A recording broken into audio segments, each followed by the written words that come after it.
Quick tip that I wish someone told me earlier in my filmmaking journey. It's not about having the best gear. It's not about perfect acting or even your editing.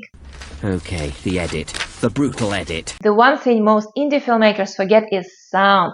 Seriously, your audience will forgive shaky footage. They'll forgive weird lighting. But if your audio is bad, they're out. I'm out. And I'm not even talking about fancy mics.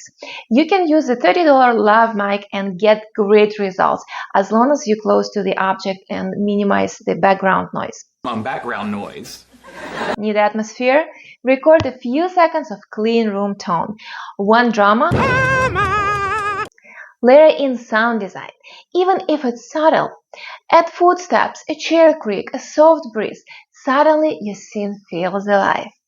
Sound tells the brain this is real. This is real! So before you invest in your next lens, ask yourself, can I make my audio better first? I promise, even your low-budget VFX will look more impressive with the right sound mic. Let me know if you want a full sound tutorial. I got you.